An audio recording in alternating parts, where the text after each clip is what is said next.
Hello friends, मैं हरिन प्रताप सिंह आप सभी लोगों का अपने इस एजुकेशनल चैनल पर स्वागत करता हूं। फ्रेंड्स, आज हम लोग इस वीडियो में अर्थशास्त्र के अंतर्गत अध्ययन करेंगे साम्य की अवधारणा का। साम्य क्या होता है हम लोग आज वीडियो में समझने का प्रयास करेंगे। उसे इंग्लिश में कॉन्सेप्ट ऑफ इक्विलिब्रियम बोलते हैं।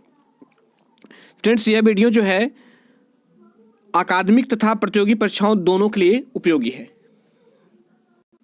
मैं सारी चीज़ें आप लोगों को रिटन फॉर्म में उपलब्ध कराऊंगा। स्क्रीन पर भी आपको लिखित रूप में मिलेगा और आप यहां से वीडियो देख लीजिएगा। और यदि नोट्स बनाना चाहें तो मैं डिस्क्रिप्शन में अपने ब्लॉग पोस्ट का लिंक दे दूंगा, वहां पर जा करके जो है वहां से नोट डाउन कर सकते हैं। तो आइए फ्रेंड्स, हम लोग बिना समय गवाए शुरू करते हैं। तो आइए साम्य की अवधारणा को समझते हैं। देखिए, यहाँ सभी चीज़ें रिटन फॉर्म में मैं दिया हूँ। हम लोग एक एक सेंटेंस को पढ़ेंगे और समझने का प्रयास करेंगे। देखिए, लिखा है कि साम्य शब्द दो लैटिन शब्दों के योग से बना है जिसका अभिप्राय संतुलन से होता है। साम्य का अभिप्राय जो है या साम्य का अर्थ जो है संतुलन होता है। अर्थशास्त्र में साम्य अथवा संतुलन शब्द का महत्वपूर्ण स्थान है और अर्थशास्त्र में इस शब्द को भौतिक शास्त्र से लिया गया है। फ्रेंड्स, अर्थशास्त्र में जो साम्य शब्द है, जो इक्विलिब्रियम शब्द है, वह भौतिक शास्त्र से लिया गया है। लेकिन भौतिक शास्त्र और अर्थशास्त्र में दोनों में इस शब्द का भिन्न अर्थ है। तो आइए समझते हैं कि भौतिक शास्त्र में साम्य शब्द का क्या अर्थ है। देखिए, यहाँ पर है कि भौतिक शास्त्र में साम्य शब्द का प्रयोग एक ऐसी दशा को प्रदर्शित करने के लिए किया जाता है जिसमें विरोधी शक्तियां आपस में एक दूसरे को समाप्त कर देती हैं। कह रहा कि भौतिक शास्त्र में साम्य शब्द का प्रयोग एक ऐसी दशा को प्रदर्शित करने के लिए किया जाता है जिसमें विरोधी शक्तियां आपस में एक दूसरे को समाप्त कर देती हैं। जबकि अर्थशास्त्र में क्या है, कह रहा कि अर्थशास्त्र में साम्य शब्द का अर्थ गतिहीनता से नहीं लगाया जाता। सुनिएगा, फिजिक्स में जो है या भौतिक शास्त्र में अर्थशास्त्र साम्य का संबंध जो है, साम्य का मतलब गतिहीनता से होता है, जबकि अर्थशास्त्र में साम्य का अर्थ जो है गतिहीनता से नहीं लगाया जाता। गतिहीनता का मतलब कोई गति न हो, कोई मूवमेंट न हो। फिजिक्स में साम्य का मतलब, इक्विलिब्रियम का मतलब जो है नो मूवमेंट, मतलब गतिहीनता, कोई गति न हो। जबकि अर्थशास्त्र में इसका कदापि अर्थ जो है गतिहीनता से नहीं होता।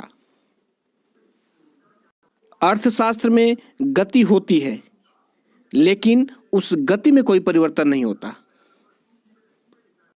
इसमें कह रहा है कि अर्थशास्त्र में साम्य शब्द का अर्थ गतिहीनता से नहीं लगाया जाता है। यहाँ साम्य का अभिप्राय एक ऐसी स्थिति से है जिसमें कार्यशील शक्तियां एक दूसरे के प्रभाव को नष्ट कर देती हैं। इसमें गति की अनुपस्थिति नहीं होती। ध्यान दीजिएगा, अर्थशास्त्र में गति की अनुपस्थिति नहीं होती बल्कि गति की दर में परिवर्तन की अनुपस्थिति होती है। फ्रेंड्स, अर्थशास्त्र में जो है गति की अनुपस्थिति नहीं होती बल्कि क्या होता है, गति की दर में परिवर्तन की अनुपस्थिति होती है। देखिए, भौतिक विज्ञान में साम्य का अर्थ क्या होता है, गतिहीनता की अनुपस्थिति होती है उसमें। जैसे ये कोई ऑब्जेक्ट है, ये कोई ऑब्जेक्ट है, अब यह जो है ये इसमें कोई मूवमेंट नहीं है, चारों बल से शक्तियां लग करके इसको स्थिर कर दे रही हैं। तो ये फिजिक्स की अवधारणा है। साम्य जो है ये फिजिक्स की, भौतिक शास्त्र की अवधारणा है। जबकि अर्थशास्त्र में क्या होता है, जबकि अर्थशास्त्र की दृष्टिकोण से साम्य का अर्थ जो है, इसमें गति तो होती है लेकिन गति में जो परिवर्तन होता है उसमें अनुपस्थिति होती है, अर्थात गति में कोई परिवर्तन नहीं होता। एक तरह से ऐसे समझिए कि कोई गाड़ी जो है 40 किलोमीटर प्रति घंटा जा रही है और तो वह जो है अगर 40 उसी गति में कोई परिवर्तन नहीं है तो वह अर्थशास्त्र के साम्य को दर्शा रहा है। लेकिन यदि गाड़ी रुक गई है तो वह जो है फिजिक्स में प्रयोग शब्द साम्य की अवधारणा को स्पष्ट करता है। जैसे इसमें देखिए, जैसे ये तीन ऑब्जेक्ट हैं, इसमें जो है ये गति हो रही है, ये तीनों में गति हो रही है, लेकिन इन तीनों में इसकी गति गति की दर में कोई परिवर्तन नहीं हो रहा है। तो अब आपको क्लियर हो गया होगा कि अर्थशास्त्र में साम्य की अवधारणा का क्या मतलब है। अब आइए साम्य की अवधारणा से संबंधित कुछ अर्थशास्त्रियों के परिभाषाओं को भी देखते हैं, क्योंकि परिभाषाएं जो हैं हमें कॉन्सेप्ट को समझने में मदद करती हैं। अब आइए देखते हैं कि प्रोफेसर जेके मेहता के अनुसार साम्य की क्या अवधारणा है। देखिए, प्रोफेसर जेके मेहता कहते हैं कि अर्थशास्त्र में साम्य गति परिवर्तनों को स्वीकार नहीं करता है। क्या कर रहे हैं कि अर्थशास्त्र में साम्य गति परिवर्तनों को स्वीकार नहीं करता है, जबकि भौतिक विज्ञान में साम्य गति को ही अनुपस्थित मानता है। अब आइए प्रोफेसर स्टिगलर की परिभाषा को देखते हैं कि उन्होंने साम्य की परिभाषा क्या दी है। देखिए, इसमें लिखा है कि प्रोफेसर स्टिगलर कहते हैं कि साम्य वह अवधारणा है जिसमें गति की खास प्रवृत्ति न हो। हम यहाँ पर गति की खास प्रवृत्ति पर इसलिए बल देते हैं कि यह निष्क्रियता की स्थिति की द्योतक नहीं होती। किसकी? निष्क्रियता की स्थिति की द्योतक नहीं होती, बल्कि शक्तिशाली शक्तियों द्वारा एक दूसरे के प्रभाव को नष्ट करने वाली होती है। तो ये प्रोफेसर जेके मेहता की तरह स्टिगलर ने भी इस बात को स्वीकार किया कि साम्य में जो अर्थशास्त्र में साम्य की अवधारणा है, जो साम्य का अर्थ है, उसका मतलब है कि गति में परिवर्तन की अनुपस्थिति होती है। गति की अनुपस्थिति नहीं, गति में परिवर्तन की अनुपस्थिति होती है। जबकि फिजिक्स में क्या होता है? फिजिक्स में गति की ही अनुपस्थिति होती है। देखिए, प्रोफेसर स्टिगलर की परिभाषा का अध्ययन करने के बाद यह स्पष्ट हो जाता है कि साम्य का संतुलन में विश्राम का अंश तो नहीं है। क्या कर रहा है? यह स्पष्ट हो जाता है कि साम्य का संतुलन में विश्राम का कोई अंश नहीं है, कोई भाग नहीं है, परंतु संतुलन व्यवस्था प्रभावपूर्ण अवश्य रहती है। संतुलन व्यवस्था जो होती है वह प्रभावपूर्ण रहती है, अर्थात हलचलपूर्ण रहती है। अतः साम्य मृत नहीं हो सकता, अर्थात वो सजीव रहता है, अर्थात उसमें गति होती है लेकिन परिवर्तन का अभाव होता है। अब आइए प्रोफेसर ट्राइबोर स्टोवस्की के अनुसार देखते हैं कि इन्होंने साम्य की क्या परिभाषा दी है। देखिए, इसमें उन्होंने लिखा है कि कोई बाजार या अर्थव्यवस्था व्यक्तियों व फर्मों का समूह तब तक साम्य की अवस्था में रहता है जब तक कि संगठनों का कोई सदस्य अपने वर्तमान व्यवहार को बदलने के लिए बाध्य न हो जाए।